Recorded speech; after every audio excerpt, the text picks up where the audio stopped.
You know, Kate, when I was reading this story, I was shocked at how much information Marriott had. And as somebody who just traveled to Canada, handed my passport over to a Starwood employee, I was really concerned. I didn't realize they kept that. Perkenalkan, kami dari kelompok 22 mata kuliah Pengantar Sistem Informasi I2. Saya Isyana Azara dengan NIM 187241068. Dan saya Dina Karina dengan NIM 187241069. Kami berdua akan menceritakan studi kasus Marriott Data Breach. Apa yang terjadi pada Marriott Data Breach?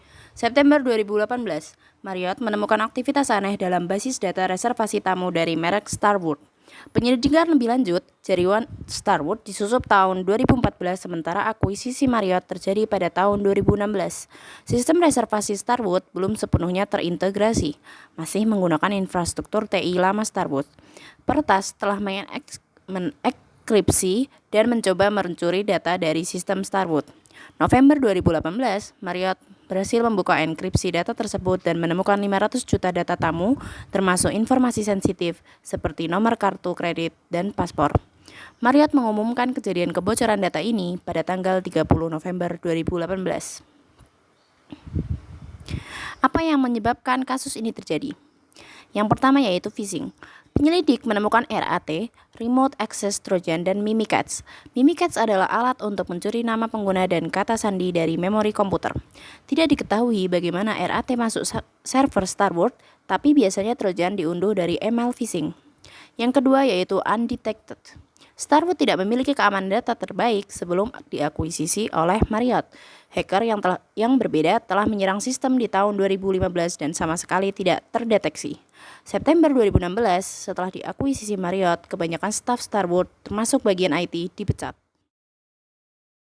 Apa dampak dari kasus ini? Pelanggaran ini melibatkan banyak data yang sensitif seperti data kartu kredit dan paspor yang berpotensi menyebabkan pencurian identitas dan penipuan keuangan yang luas.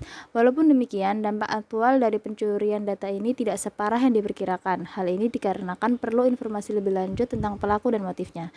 Pelanggaran data Marriott diyakini didalangi oleh peretas yang bekerja untuk Dinas Intelijen Tiongkok, bukan penjahat dunia maya biasa.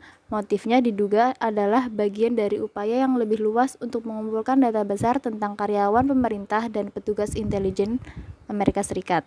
Mengingat Marriott adalah penyedia hotel utama bagi pemerintah dan militer Amerika Serikat. Bagaimana respon Marriott terhadap kasus ini? Marriott tidak secara proaktif memberikan kompensasi kepada pelanggan yang datanya dicuri karena tidak ada ancaman langsung pengguna data tersebut.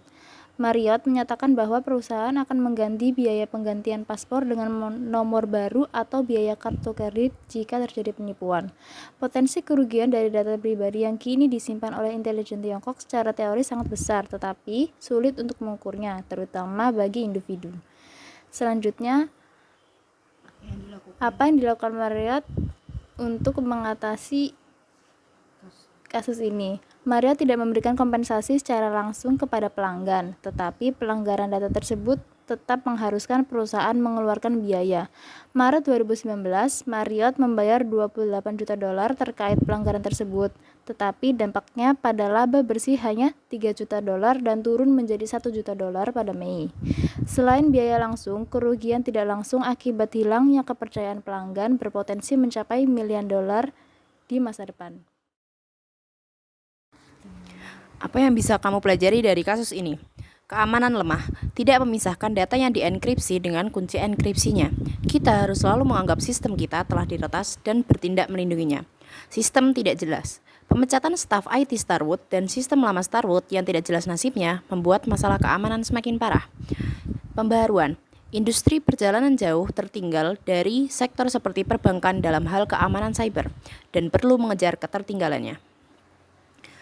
Di sini adalah sumber pustaka kami, dan terima kasih atas perhatian. Wassalamualaikum warahmatullahi wabarakatuh.